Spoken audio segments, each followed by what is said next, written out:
प्रिय बाबु नानीहरू, अब फेरि हामी कक्षा 8 को नेपाली विषय अन्तर्गत नेपाल शीर्षकको कविता छ। त्यो पाठ्यपुस्तकमा कक्षा 8 को नेपाली पाठ्यपुस्तकमा रहेको सिद्धि चरण श्रेष्ठ लिखित कविता नेपालको बारेमा हामी आज केही छलफल चलाउनेवाला छौं। म यो कविताको सामान्य लयबोध, यो कविता कवि सिद्धिचरण श्रेष्ठले रचना गरेका हुन्। मैले भने रचनाकार सिद्धिचरण श्रेष्ठ हुन्।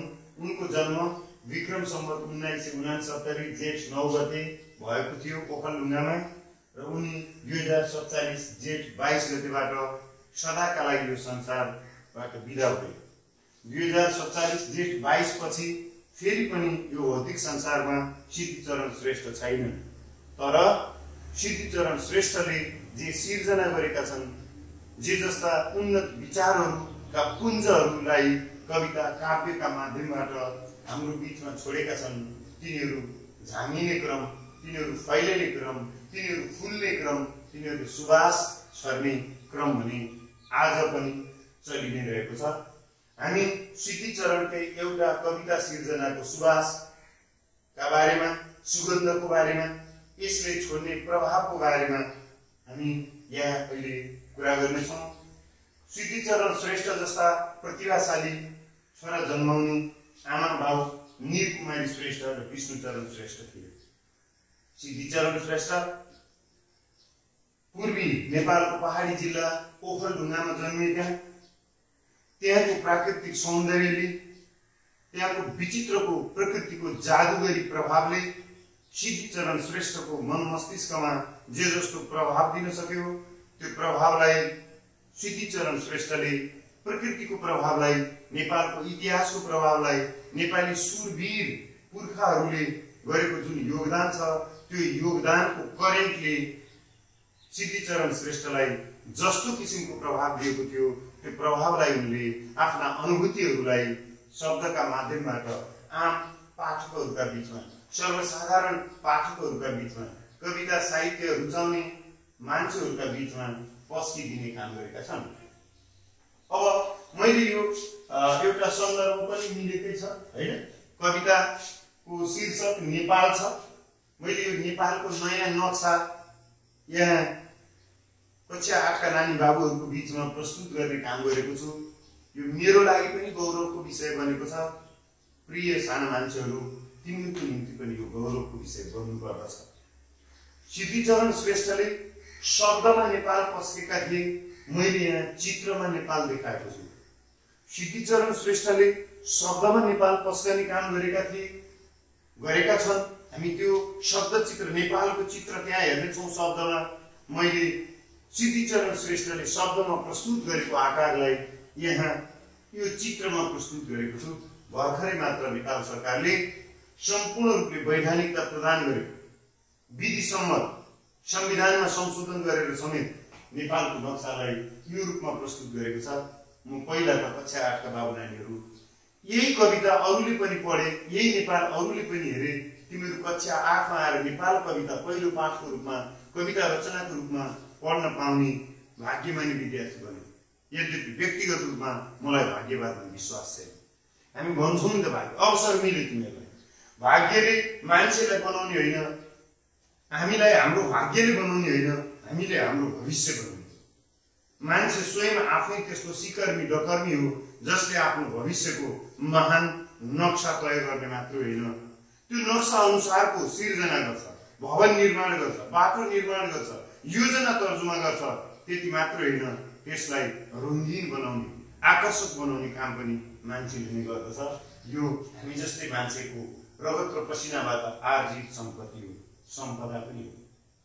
त्यसैले मैले यति कुरा भने। अब यो कविताको बारेमा अहिले म कविता थोरै वाचन गरौँला। यो कवितालाई विभिन्न किसिमले हैन, यो उपजाति छन्दमा हैन, उपेन्द्र बज्रा र इन्द्र बज्रालाई मिलाएर यो उपजाति छन्द छन्देली कवि हुन् सिद्धिचरण श्रेष्ठ। व्यक्तिगत रूपमा मलाई छन्दको बारेमा त्यति धेरै ज्ञान छैन।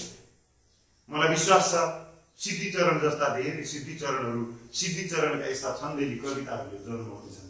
तिमीहरूले सिद्धिचरण जस्तो कवि, त्योभन्दा पनि उन्नत चेतनालाई अक्षर पार्न सक्ने, उन्नत चेतनालाई शब्दमा रूपान्तरण गर्न सक्ने मान्छेहरू तिमीहरू बन्नेछौ, मलाई विश्वास छ। अब यो कवितामा नेपालको रूप सौन्दर्यको वर्णन छ। यद्यपि यहाँ अहिले मैले यो बाबु नानीहरूले देखेका पनि छैन यसलाई नजिकबाट, तर मैले आकार देखाएँ। यहाँ तिमीहरू देखे लिम्पिया धुरा होइन, यहाँ लिम्पिया धुरा, यहाँदेखि कालापानी, लिपुलेक र लिम्पिया धुरासम्म भन्ने तिमीहरूले चर्चामा सुनेका छौ त। त्यो भूगोल हाम्रो जबरजस्तै हाम्रो भूगोललाई लुकाउने काम भएको थियो। अहिले सिङ्गो देश एक ढिक्का भएर हाम्रो अर्काले हस्तक्षेप गरेको, अर्काले छोपेको, अर्काले लुटेको भूभागलाई हामीले नक्सामा ल्याउने, हाम्रो व्यवस्थापिकाबाट, हाम्रो संसदबाट, हाम्रो पार्लियामेन्टबाट यसलाई नक्सा आकारमा फिर्ता गर्ने काम गरेका छौँ। प्रिय मान्छेहरू, सकेसम्म यही सरकारले, आजकै नेताहरूले, आजकै अगुवाहरूले यो भूगोल फिर्ता गर्नेछन् र तिमीहरू भ्रमण गर्न जानेछौ। यदि त्यो काम बाँकी रहेछ भने त्यो भूगोललाई फिर्ता गर्ने जिम्मा तिमीहरूको काम हुनेछ। अब म यो कविता वाचन गर्न चाहन्छु। वाचन गरे गीत गाउने कुरा भनिन्छ, कथा पढ्ने कुरा भन्नु भने कवितालाई वाचन गर्ने भनिन्छ। म फेरि भनौँ, फुट्ने चिजहरू, भाँचिने चिजहरू, टुट्ने चिजहरू, फरक फरक शब्दहरू हुन्छन् नि होइन। डोरी भाँचियो भन्यो भने हामी हाँस्छौँ, अनि लट्ठी चुडियो भन्दा पनि हामी हाँस्न रोकिँदैन। तर हो के त, त्यो डोरी चुडियो भनेको पनि सिङ्गो थियो, त्यो चाहिँ भङ्ग भएको, त्यो अङ्गभङ्ग भएको स्थिति, त्यो छुटेको टुक्रिएको अवस्थामा हो। अनि लट्ठी चुडियो भने पनि त्यो पनि टुक्रिएको दुईटा भएको हो। तर हामी लट्ठीलाई, त्यो ठोस छ, त्यो लट्ठी त्यो लहरो जस्तो हुँदैन, त्यसैले त्यसलाई भाँचिने भन्छौँ। अनि डोरी लहरो जस्तो हुन्छ, त्यो लुलो हुन्छ, घुमाउन गाँठो पार्न सहयोग हुन्छ, त्यसैले डोरी चुडिने भन्छौँ हामी। अब कविताको पनि हुन्छ भने केही चिजलाई मन्तव्य दिने भन्छ, विचार दिने कुरा, बोल्ने कुरालाई। त्यस्तै कथा पढ्ने, कविता वाचन गर्ने, गीत गाउने हो। म यो कविता वाचन गर्न चाहन्छु। यो उपजाति छन्दमा बद्ध छ, यो छन्दोबद्ध कविता हो। अब छन्दको बारेमा फेरि हामी पछि कुरा गरौँला। अहिले 8 कक्षामा विद्यार्थीहरू यो कविताले दिन खोजेको सन्देशको बारेमा, यसले दिन खोजेको सूचनाको बारेमा हामी छलफल गर्नेछौँ र छन्दकै बारेमा पनि कक्षा 8 मै हामी कसरी कुन शार्दूल विक्रीडित छन्द के हो हैन, शिखरिणी छन्द कस्तो हुन्छ, अनुष्टुप छन्द के हो, अहिले भनिहाले उपजाति छन्द यो कसरी हो, छन्दका कविताहरूलाई कसरी वाचन गर्ने हो, किन पद्य र गद्यको बीचमा अन्तर छ, किन गद्य पनि कविता गद्य र बाँकी गद्य यस्तो पनि हुन्छ। गद्य भन्नु कथा पनि गद्य हो, तर कविता पनि गद्य हो। यो हिउँ मेरो थियो, मेरो मुटुको थियो, हिमाली हार्दिकता बोकेको र चम्किलो थियो, त्यो निबन्धको एउटा प्रस्तुति थियो। मलाई आँखाको गुराँस र हत्केलाको सुनगावा चाहिन्छ, मलाई आँखाको गुराँस र हत्केलाको सुनगावा चाहिन्छ। आमा ऊ आउँछ र होबा ऊ अवश्य आउनेछ। मैले मोहन हिमांशु थापाको कविता भने, मैले गोपाल प्रसाद रिमालको कविता भने, हामी फगत क्यारेम बोर्डका गोटी हो, घुम्ने मेचमाथि अन्धो मान्छे, भूपी शेरचनको कविता संग्रहको शीर्षक सुनेका छौँ। हामी आफै चल्न सक्ने, आफै दिशा लिन सक्ने र दिशा दिन सक्ने क्षमताका छैनौँ। हामी कसैले चलाइदिए चल्छौँ। उद्देश्य आफै तय गर्ने र उद्देश्य भेट्नको निम्ति यात्रा थाल्ने तागत हामीसँग छैन भनेर नेपालीहरूलाई कवि भूपीले व्यङ्ग्य गरेका छन्।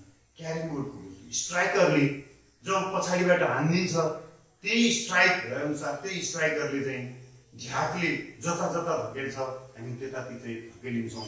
त्यसले कविताले व्यङ्ग गरेको छ, प्रिय नेपालीहरू तिमीहरू धकेलिने होइन, यात्रा आफैले तय गर्ने साहस गर।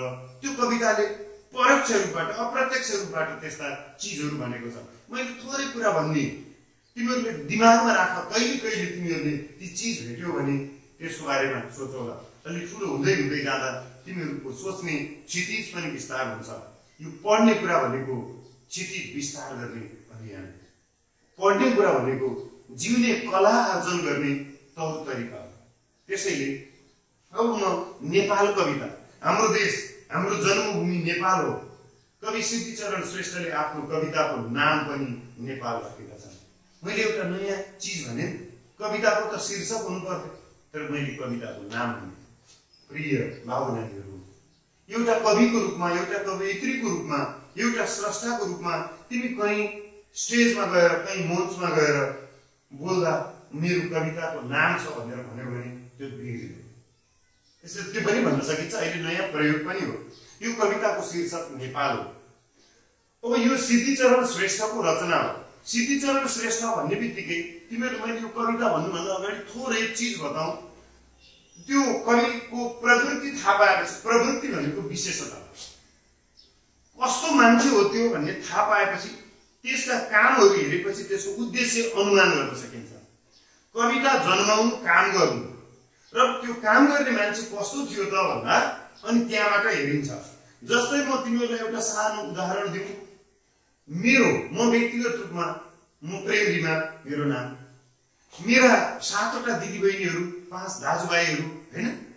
अनि मेरा बाबुआमाले यति धेरै सन्तानहरू किन पाएछन् त भन्दा उनीहरूले पाउने काम गरे। उनीहरूको उद्देश्य थियो छोरो चाहिन्छ।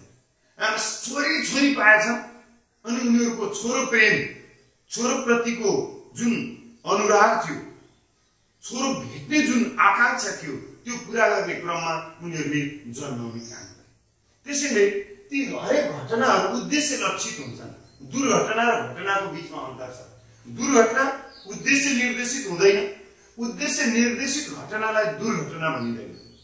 जुन निरुद्देश्य अनपेक्षित रूपबाट जे चिजहरू हुन्छन् त्यसलाई हामी नसोचिएका घटनाहरू, दुर्घटनाहरू भनेर भन्छौँ। तर कविले कविता लेख्ने काम दुर्घटना हो, त्यो घटना हो, त्यो योजनामा घटाइएको हो। यो सिद्धिचरण श्रेष्ठले नेपाल शीर्षकको जुन कविता रचना गरेका छन्, यो उनको उद्देश्य थियो। उनलाई नेपालको प्राकृतिक सौन्दर्यको, नेपालको रूप सौन्दर्यको वर्णन गर्ने रहर भयो। नेपाली वीरताको प्रशंसा गर्न उनले चाहे र नेपालको रूप सौन्दर्यको वर्णन गरेर नेपालको महिमा, नेपाल हाम्रो मातृभूमि, नेपाल साँच्चै नै संसारका धेरै देशहरूको बीचमा, विश्व मानव समुदायको बीचमा प्रकृति प्रदत्त सौन्दर्यबाट भरिपूर्ण छ। त्यसैले नेपाल हाम्रो स्वर्ग हो। अनि नेपाली वीरताको प्रश्न, यति सुन्दर संसार, अंग्रेजहरूले संसार जित्ने अभियान चलाएर हिँडे। हाम्रो उत्तरतिर र दक्षिणतिर पनि उनीहरूका दूषित पाइलाहरूका डोबहरू छन्। हाम्रो उत्तरतिर र दक्षिणतिर पनि उनीहरूले आफ्ना दूषित पाइलाहरूका डोबहरू पारेका छन्। भारत विच्छेद थियो, अंग्रेजहरूको उपनिवेशको रूपमा थियो, पछि उनीहरू स्वतन्त्र भए। तर नेपाल त्यस्तो देश हो जसले कहिल्यै पनि इतिहासको कुनै पनि कालखण्डमा अर्काको नियन्त्रणलाई स्वीकार गर्नु परेन। स्वाभिमान, स्वतन्त्रता नेपालीहरूको परम्परागत पैतृक विशेषता।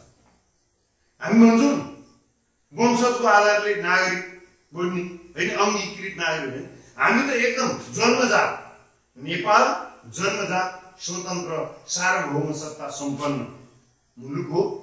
यो कहिल्यै पनि अर्काको अधीनमा रहेन। यद्यपि हामी देख्छौँ आज पनि हामीले जे चाहन्छौँ त्यो हुन सकेको छैन।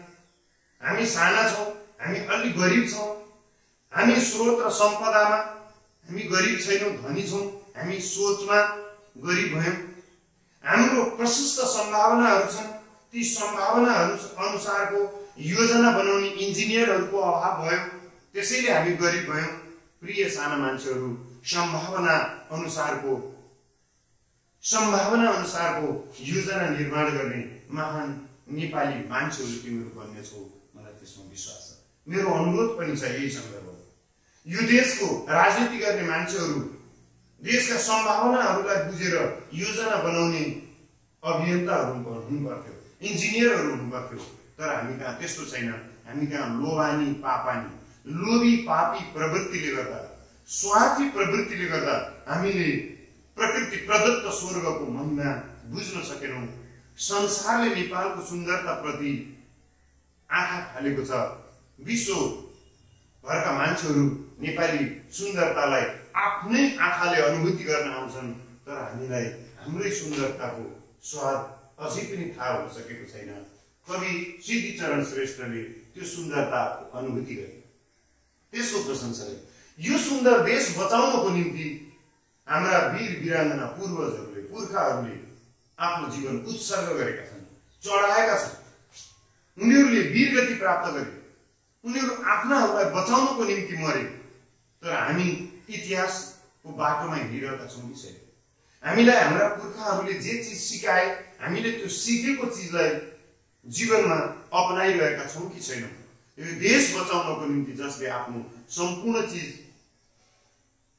गुमाउन तयार भयो, हामीले इतिहासले देखाएको बाटोमा हिँड्ने प्रण गरेका छौँ कि छैनौँ? र हामीले यात्रा सुरु गर्यौँ कि गरेनौँ?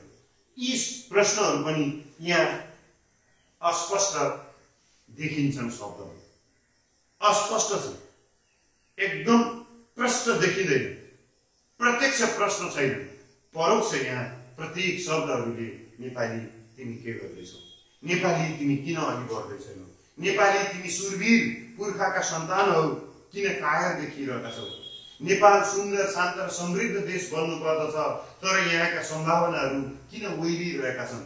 यस्तै यस्तै चिजहरू प्रश्नको रूपमा यहाँ अलि मलिन आकारमा देखिएको अनुभूति गर्न सकिन्छ। कवि सिद्धिचरण श्रेष्ठले त्यस्तै मलिन प्रश्नहरू यहाँ भित्र राखेका छन् कि छैनन्? दोस्रो कुरा हो, कम्तीमा मैले त्यो अनुभूति गरेको छु। प्रिय मान्छेहरू, तिमीहरूले पनि त्यो खोज्नु। म कविता वाचन गर्छु। नेपाल प्यारो र पवित्र देश, सौन्दर्य धारा बहने अशेष, संगीतको मूल फुटी विशाल, छल्किरहे झैं लयबद्ध छाल, पाना खुला पर्वत पत्र पत्र, छनबौर्ण झैं वृक्षलता विचित्र, खोला चराको ध्वनि गुह्य मन्त्र, नेपाल सिंगै बहुमूल्य तन्त्र, नयाँ नयाँ जित अनेक जोड्दै, यो देशको इज्जत मान थप्दै, ज्यामी सिपाही र किसान सारा, छन् आज हाम्रा बलिया सहारा, यो देशको सिर्जनको निमित्त, यो देशको सिर्जनको निमित्त, पुर्खाहरूको पसिना र रक्त हाम्रो बहेको छ नसा नसामा, पुर्खाहरूको पसिना र रक्त हाम्रो बहेको छ नसा नसामा, डोर्याउँदै स्वर्ग छुने दिशामा,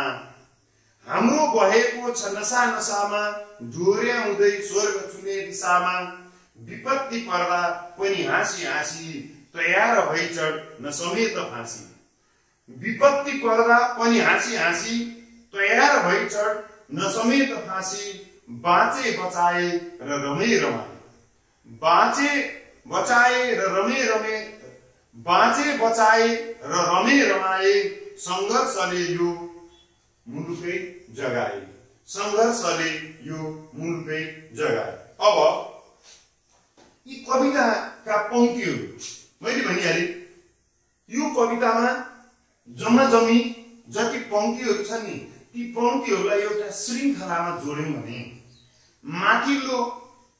माथिल्लो पाउले तलको पाउहरूसँग सम्बन्ध जोड्नु। चार पाउको एक श्लोक हुन्छ। तिमीहरूले देख्यौ नि, यहाँ चारवटा पाउहरू छन्। चार पाउको एक श्लोक, लाइन, लाइन, 4 लाइन्स, 1 स्ट्यान्जा।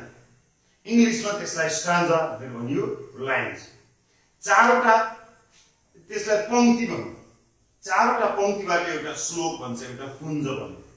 र यी प्रत्येकको बीचमा नाता छ। प्रत्येकको चिज एउटा शब्दको शब्दावलीसँग वाक्यको हैन वाक्यांशसँग वाक्यको हुँदै हुँदै यो सिङ्गो कविताका शब्दहरू एक अर्कासँग मालामा टाँगिएका फूलहरू जसरी सम्बन्धित छन्। एकैचोटि हामीले एउटा शब्द एउटा पंक्ति हेरेर यसले दिन खोजेको सन्देशको जान्न चाह्यौं भने जान्ने जमर्को गर्यौं भने त्यो त्यति राम्रो हुन्छ। यसले समग्रमा केही चीजहरू दिन खोजेको हुन्छ। हामीले देख्छौं हरेक चीज एउटा मूर्ति, हामीले मूर्तिको त्यो सुन मात्रै हेरेर त्यो गणेशको मूर्ति कति राम्रो भयो भन्ने कुरा हुँदैन। भुँडी मिलेको छ कि छैन, त्यो भुँडी हामीले छुट्टा छुट्टै हेरेका हुँदैनौँ, तर त्यो भुँडी सहित कान अनि टाउको मुख सुन अनि भ्यात्त परेर अनि जुन रहेको मूर्ति हुन्छ अनि हामीले गणेश मिल्यो वा मिलेन हुन्छ। त्यस्तै फूलका पनि पत्र पत्रहरू हुन्छन्। सयपत्री फूल भनौं पत्रै पत्र हुन्छ, तर एउटा कुनै पत्र हेरेर हामीले सयपत्रीको अनुभूति गर्न सक्छौं। सयपत्रीको सुन्दरताको अनुमान लगाउनको निम्ति ती अनगिन्ती पत्रहरूलाई एकै ठाउँमा पोको पारेको हुन्छ प्रकृतिले। त्यसबाट हामीले एक मुष्ट सुन्दरतालाई अनुभूति गर्न सक्छौं। कविता सयपत्री जस्तै हुन्छ। एउटा सिङ्गो कविता सयपत्री हो। त्यहाँभित्रका प्रत्येक शब्द, त्यहाँभित्रका प्रत्येक शब्दहरू, त्यहाँभित्र प्रयोग भएका भाषिक संकेतहरू तिनीहरूले पनि कुनै न कुनै ढङ्गले कविको उद्देश्यलाई परिपूर्ति गर्नको निम्ति, कविको लक्ष्यलाई अलि आकार दिनको निम्ति सहयोग गरिरहेको हुन्छ। ती चीजहरू पनि हामीले बुझ्नुपर्छ। अब हामी पछिल्लो क्लासमा पछिल्ला कक्षाहरूमा यसका अलि मिहिन पाराले यसको व्याख्या विश्लेषण गरौँ। हामीले हाम्रो परीक्षाको निम्ति प्रिय बाबु नानीहरू पढ्ने कुरा परीक्षाको निम्ति पनि हो। म यसलाई अलि स्ट्रेस दिएर अलि जोड दिएर अलि शक्तिका साथ म दोहोर्याउन चाहन्छु। पढ्ने परीक्षा उत्तीर्ण हुनका निम्ति पनि हो, तर वास्तवमा सिक्ने जिउनको निम्ति। हामीले पढ्ने कुरालाई सिक्ने चीजसँग हामीले जे पढ्छौं जहिलेसम्म हामीले त्यसलाई सिक्दैनौं जीवनको निम्ति हुँदैन। त्यो पढ्छौं हामी परीक्षामा अंकमा रूपान्तरित भएर आउँछ, तर अंकले पौडी सिकाउँदैन, अंक रोटी बन्दैन। त्यसैले पढ्ने कुरालाई अब हामीले भनेपछि मात्रै हुने भएको कारणले म त सिक्ने कुरा, म सिक्न जाँदैछु स्कुल, एउटा विद्यार्थीले भन्न थाल्यो, सोच्न थाल्यो। हामी शिक्षकहरूले म आज केही बाबु नानीहरूलाई केही नयाँ चीज सिकाउँदैछु भन्ने योजना, हामी पाठ योजना बनाउँछौँ हैन। पढाउने के पढाउने भन्यो, के सिकाउने। हाम्रा मान्छेहरूले जसलाई हामीले हाम्रा प्यारा विद्यार्थी भनेर भन्छौँ, ती विद्यार्थीहरू आजभन्दा भोलि चमकदार देखिनु पर्दछ। आजभन्दा भोलि उनीहरू अलि शक्तिशाली देखिनु पर्दछ, अलि बढी स्वस्थ देखिनु पर्दछ। पढ्ने शिक्षण सिकाइ क्रियाकलाप भनेको योगा अभ्यास जस्तै, योग अभ्यास व्यायाम जस्तै। यो व्यायाम शारीरिक व्यायाम मात्रै नभइकन मानसिक व्यायाम, व्यायामको पनि उद्देश्य हुन्छ। त्यसैले म यति बेला अब बाबु नानीहरूसँग यो कवितासँग जोडिएर ठ्याक्कै तिमीले शब्द शब्दमा आफूले खोज्नु, मैले खस्रो खस्रो केही चीजहरू भन्छु र त्यसलाई कवितामा खोज्ने, छाम्ने। कोही साथीले आएर पछाडिबाट हाम्रो आँखा समात्यो, यसरी आँखा छोपिदियो अनि हामी छाम्न थाल्छौँ, अनुमान गर्छौँ। अनि मान्छेले के भनिदिन्छ भने पेटी छाम्न भन्यो भने कुनै साथीले आफूसँगै पेटी किनेको थियो, त्यस्तै पेटी लाछ हेर है, त्यो क्लु हो। त्यसले अलिअलि गोपनीयता, अलि लुकेका कुराहरूलाई आँखाले हेर्न नै, तर आँखाले पनि सूचना दिने र सूचनाको व्याख्या र विश्लेषण गर्ने ठाउँलाई सूचना दियो मस्तिष्कले। त्यसपछि अनि हाततिर नाडीतिर छाम्न भन्नु, नाडीमा जब हामीले चाहिँ चुरा भेट्यौँ भने पुरुषले नै चुरा लगाएर गएको रहेछ भने पनि हामीले पहिला के सोच्छौँ भने अब आधा छोडिहाल्छौँ हामी, अब महिला हो हैन, पुरुष होइन महिला हो भनेर महिलातिरको सोच्न थाल्छौँ नि। त्यस्तै म तिमीहरूलाई कवितालाई छाम्नका निम्ति केही स्रोतहरू दिन्छु। नेपालको रूप सौन्दर्यको वर्णन, नेपाल संसारको सर्वोच्च शिखर सगरमाथाको देश हो। चाँदी जस्तै टल्कने सूर्यका प्रभातिला किरणहरूको उपस्थितिमा मुस्कुराउने अग्ला हिमालहरू नेपालका सम्पदा नेपाल हो भन्न सकिन्छ। त्यसलाई 8848 मिटर अग्लो सगरमाथा हो नेपाल। फेवा, रूपा र बेगनास हुन् नेपाल। लालीगुराँस र सुनगावा फुलाएर मख परेर हिमालको काखमा बसेका पाखा र पखेरा डाँडा पाखाहरू पहाडहरू हुन् नेपाल। सृजनशील जागरिला नेवारहरूको आदि थलो उपत्यका हो नेपाल। पूर्वदेखि पश्चिमसम्म लमतन्न फैलिएको समतल भूभागलाई आफ्नो पसिना रोपेर, आफ्नो पसिनाको नुन रोपेर सुन उत्पादन गर्न सक्ने ती जागरिला थारूहरू हुन् नेपाल, मधेसीहरू हुन् नेपाल। अनि त्यस्तै त्यस्तै जात जाति भाषा भाषी सबै हुन् नेपाल।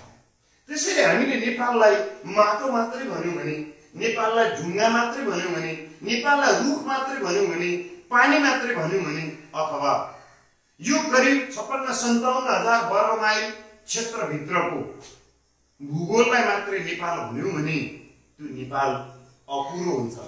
नेपाल भावना पनि करिब 3 करोड मान्छेहरूको भावनाको आकार हो नेपाल।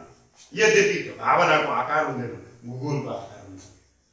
संसारको कोही पनि मान्छेलाई नेपाली भूगोलको आकार बनाऊ भनियो भने यस्तो आकार बन्छ।